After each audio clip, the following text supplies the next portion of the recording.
Hello everyone, that Manga Kid here to do my wrap-up of the Mangalovereadathon that Shay Geeks Out hosted again this year. She usually does a few of them per year, and this one fell on Valentine's weekend for about 4 days, I think. I read about 20 volumes of manga, some of which were digital titles, yeah, I enjoyed everything I read, and I just wanted to do a quick wrap-up of what I got into.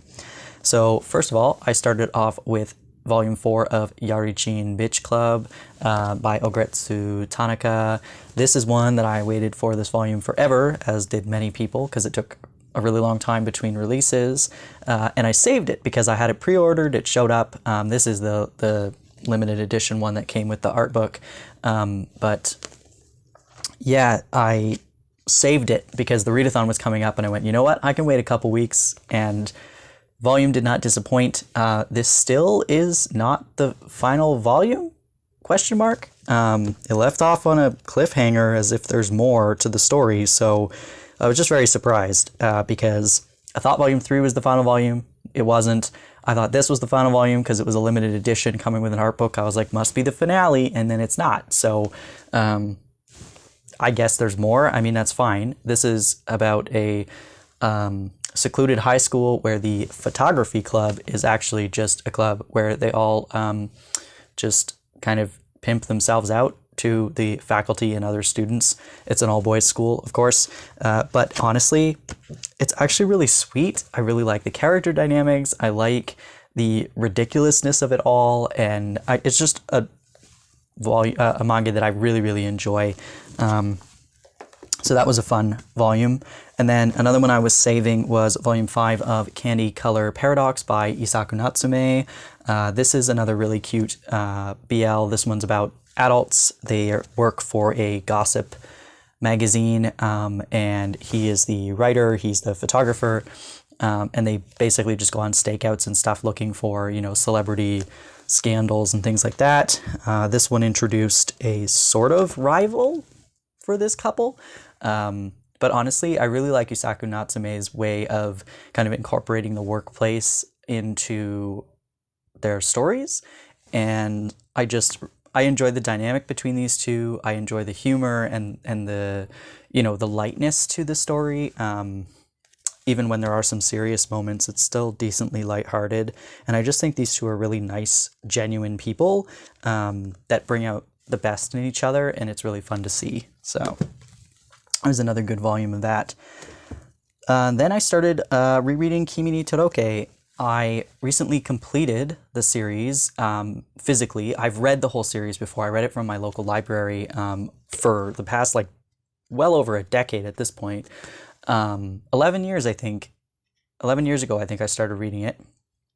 And at the time, I only bought volume 6, and I just had that in my collection forever, and then I decided it might have been last year or maybe the year before that I was going to collect it and reread it.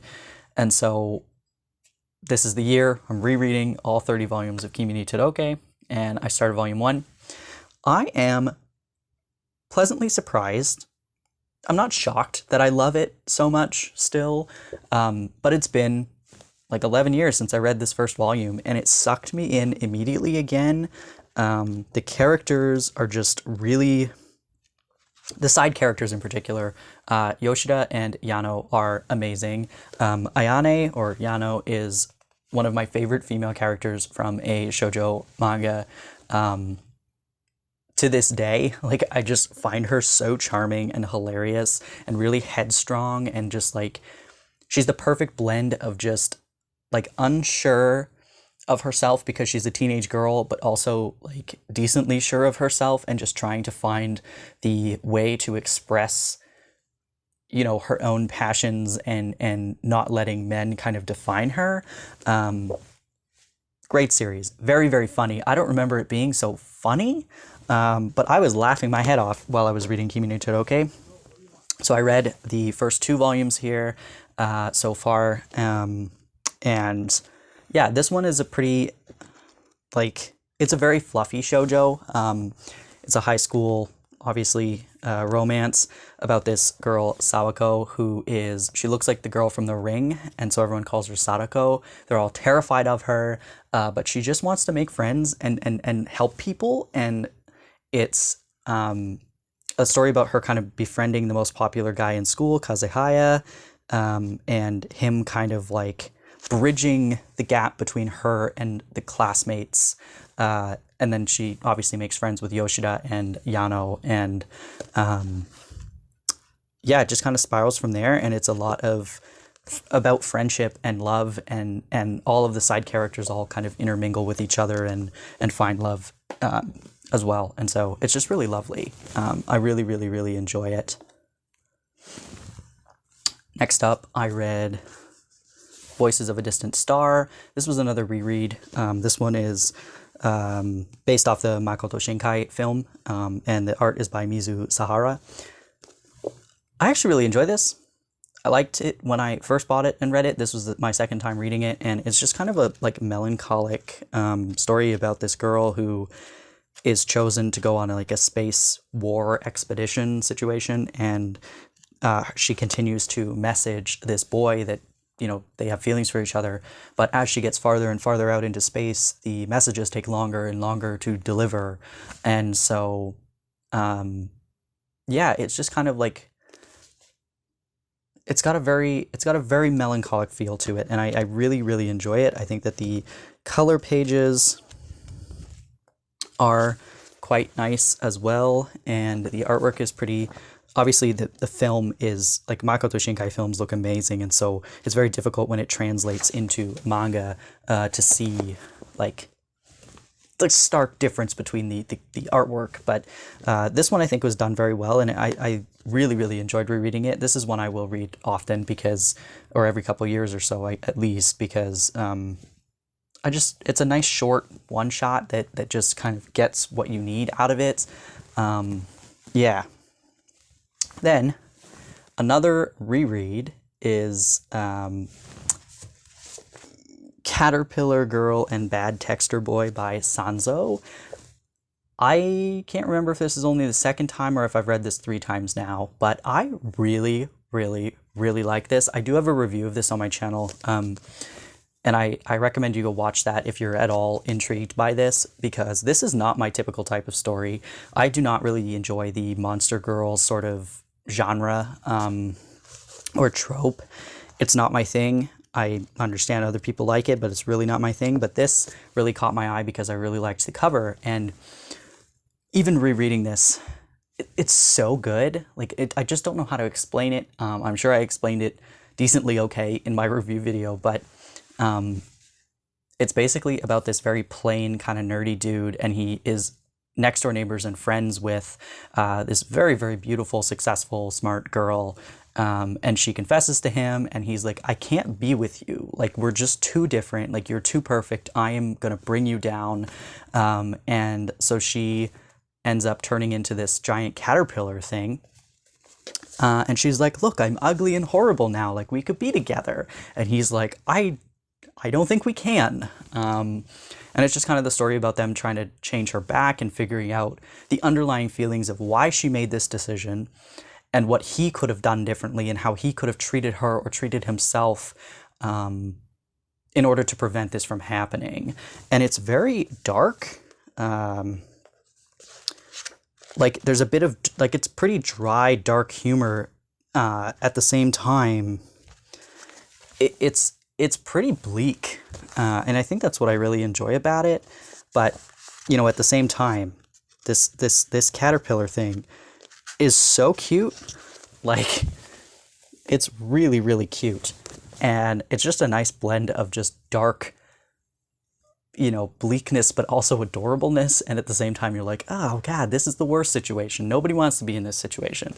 But yeah, it deals with self-esteem a lot, and I think that's a really kind of interesting way to go about that sort of topic. Then I read Volume 8 of Don't Toy With Me, Miss Nagatoro by Nanashi. This is a favorite of mine in terms of ongoing series right now. This is about this nerdy artsy guy. He likes to paint. He's in the art club. And Nagatoro is a year younger than him, and she is pretty spunky, I guess. She likes to tease him a lot. This is a teasing sort of manga, but she's also flippin' adorable. She's so cute. And at the beginning, the very first volume seems very rude and like horrible and nasty in terms of just like how she treats him. But as it goes on, you know, the softness starts to come out and you're like, these two are really cute together. And yeah, it's really sweet. I really enjoy it. It makes me laugh a lot. It's very funny and very sweet. And then I think the rest might actually just be Kimi ni Todoroki. Yep. I basically after that, I read volumes 3 through 10 of Kimi ni Todoroki. And as I said, this was so much funnier than I remembered. I was laughing out loud so many times while I was going through these volumes, and I cannot wait to read the rest of the series because, this is the volume I've had for about 11 years. I think it was 14 when I bought this. Yeah, printed in 2010. So yeah, I bought it when it came out. So, but that was the only volume. And actually, it's not very yellowed or anything, even in comparison to the brand new volumes I just bought. But anyway, yeah, I read this many, many times because I used to only buy manga. I'd buy my favorite volume, and I would just have like random volumes of manga because I'd read them from the library. The city I lived in at the time had so much manga at the library, and I'd read the series, and then I'd go to Chapters and buy the one volume with like my favorite scenes in it. And at the time, there was only a few volumes out of Kimi ni Todoroki, and this was one of my favorite volumes out of the very few that were actually out at the time. And so I bought this one and read it over and over and over again. Yeah, this one's very pretty cover with the flowers. But yeah, I think if you're looking for a really, really good shoujo series with excellent character development and just like slow paced, but also, you know, stuff happens. Like, it's not that nothing's happening. Things are happening in this series. It's just that it goes through their entire high school life, basically.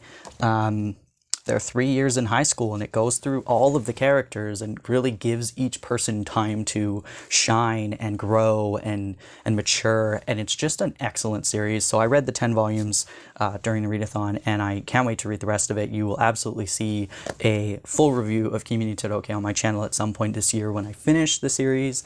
But honestly, and like, Viz volumes are not that expensive. So in comparison to other things, so 30 volumes, really, really, in the grand scheme of things, I was buying a few at a time as they were on sale. It really doesn't break the bank in so many ways, and I think that if you're looking for a really solid shoujo series, this is one to dip your toe into, because I was cracking up laughing, while also simultaneously just being like, oh, I love them so much. So that was everything I read. I will mention the digital volumes that I read. I don't remember in what sequence of these ones that I was reading these digital volumes, but I read Farewell, My Dear Kramer, Volume 10, the girls' soccer manga. I have that one digitally. I read Bakimonogatari, Volume 9, another one I own digitally. Hachi and Ritsu is a BL title that I read. Your Rhythm, My Rhythm, same thing, and Honey Sword. Those 3 BL titles will be in my next BL manga roundup review video, so you'll learn more about those in that video if you watch that. But Farewell, My Dear Kramer, I am going to make a video about that one when I finish the volumes that I own, because I have a lot of thoughts and feelings about it. But I do like sports manga, and I am enjoying the soccer aspect of it. Bakimonogatari is a staple. The manga is amazing. I just happen to have that one digitally, but I do own 7 volumes physically. I'm just waiting. 8 and 9 were out of stock for quite a while, and I don't know if they're back in stock or not, but I will buy them physically at some point, and I just was in the mood to read it. So, yeah, that's everything I read. worked out to be about 20 volumes, I think. And yeah, I really enjoyed my time as always with the readathons, and thank you again to Shay for hosting. They're always such a blast, and I haven't had a lot of time to read manga, so I did all my schoolwork and made sure I had time to set aside in the weekend to just read. So that's always fun. And yeah, if you participated, let me know what you read. I'd like to know. Thanks for watching.